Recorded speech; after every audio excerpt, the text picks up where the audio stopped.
प्रत्येक घरामध्ये एकतरी व्यक्ती असं असतं ज्यांना माशांचे प्रकार खूप आवडतात, म्हणजेच मच्छी खूप आवडते आणि घरातील काही मंडळीला अजिबात आवडत नाही. तर काय होतं ना, एकट्या दुकट्यासाठी ना वाटण घाटण करण्याची फारशी इच्छा नसते. अतिशय सिंपल पद्धतीने पण तरीसुद्धा आज इतके भारी मासे बनवतोय ना की नुसत्या सुगंधाने तुमची खाण्याची इच्छा होईल इतके भारी हे मासे तयार होतात. त्यासाठी इथं मी अर्धा किलो चिलापी मासा घेतलेला आहे. हा गावरान मासा आहे. स्वच्छ साफ करून धुवून त्यानंतर यामध्ये ना चवीनुसार मीठ घालायचं, थोडीशी हळद घालायची आणि त्यानंतर लगभग अर्धा चमचा यामध्ये ना धना पावडर घालायची. धना पावडर घातल्यामुळे ना मच्छीचं जी स्मेल असते ना ती कमी होते आणि चवसुद्धा छान येते.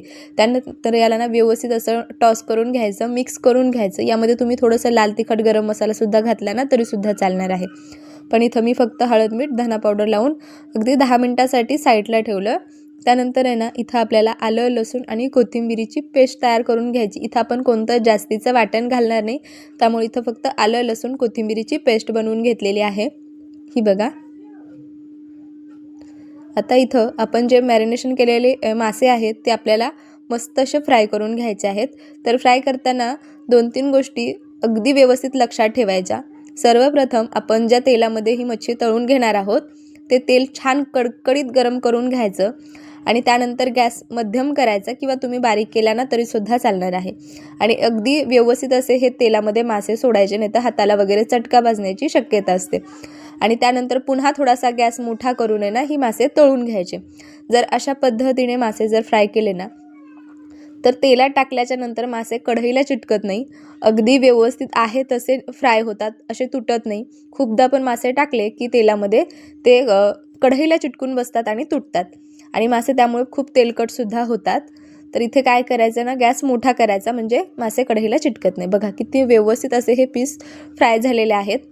अगदी तुम्ही असे सुद्धा खाऊ शकता.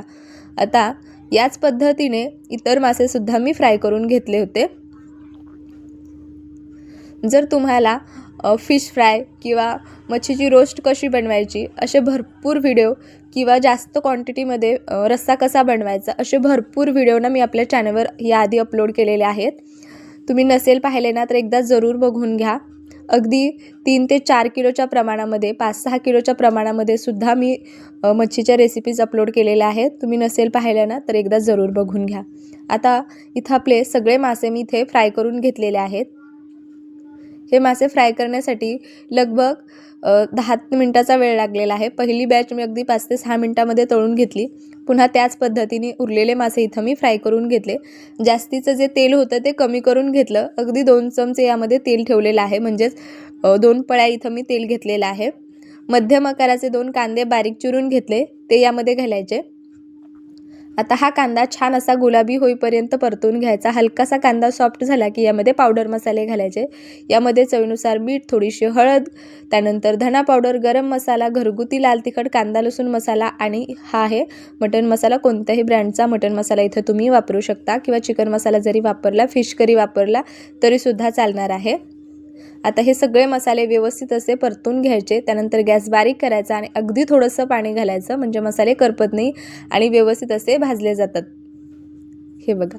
पर मंडळी, तुम्ही आज आपल्या चॅनलवर पहिल्यांदा आला असेल आणि ही रेसिपी तुम्हाला जरासुद्धा आवडली ना तर व्हिडिओला मात्र लाईक करा आणि तुम्ही आज आपल्या चॅनलवर पहिल्यांदा आला असाल तर चॅनलला सबस्क्राईब करा, साईडचं बेल आयकॉन प्रेस करा, म्हणजे मी ज्या ज्या वेळेस व्हिडिओ अपलोड करेन त्याचं नोटिफिकेशन तुम्हाला मिळेल आणि तुम्ही आपले व्हिडिओ सर्वप्रथम पाहू शकता.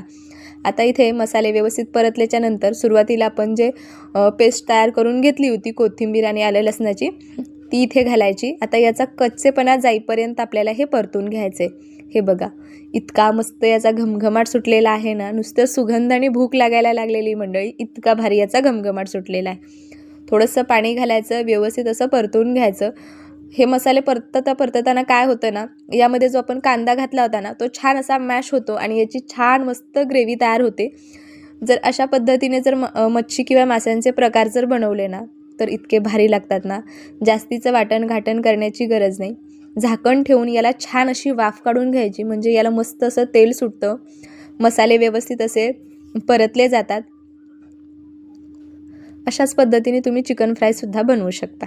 फक्त म्हणजे चिकन फ्राय करून घेण्याची गरज नाही. मॅरिनेशन केलेलं चिकन तुम्ही डायरेक्ट इथं ग्रेव्हीमध्ये घालू शकता. आता इथे फ्राय केलेली मच्छी सगळी यामध्ये मी घातलेली आहे आता जर तुम्हाला थोडासा रस्सा वगैरे हवा असेल तर तुम्ही यामध्ये ना थोडंसं जास्तीचं पाणी जरी घातलं ना तरीसुद्धा चालणार आहे. पण हे मासे मी छान असे लपथपीत बनवणार आहे. भाकरीसोबत चपातीसोबत खायला खूप जास्त भारी लागतात. व्यवस्थित याला ना मिक्स करून घ्यायचं हलक्या हाताने, म्हणजे मासे तुटत नाही. आता यावरती ना झाकण ठेवायचं आणि छान याला ना वाफ काढायची. गॅस कुठेच मोठा करायचा नाही, नाहीतर करपण्याची शक्यता असते. आता मी थोडंसं पाणी इथं गरम करून घेतलेलं आहे. लगभग 1 कपभर पाणी इथं मी गरम करून घेतलं होतं. त्यामधलं मी इथं फक्त थोडंसं पाणी घातलेलं आहे.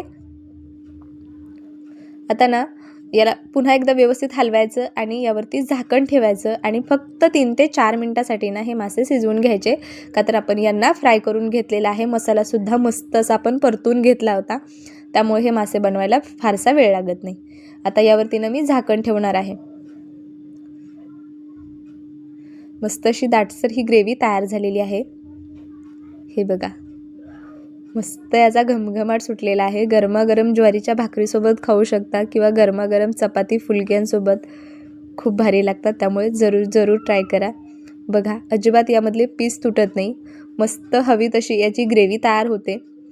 अगदी एकाला दोघाला जर बनवायचं असेल ना तर तुम्ही या पद्धतीने बनवून खाऊ शकता. किंवा तुम्ही हॉस्टेलमध्ये राहत असाल किंवा जॉबसाठी जर एकटे राहत असाल तर अशा पद्धतीने तुम्ही मच्छी बनवून खाऊ शकता. खूप भारी लागते. भातासोबतसुद्धा तुम्ही खाऊ शकता. तर चला मंडळी, आजची ही रेसिपी ट्राय करा.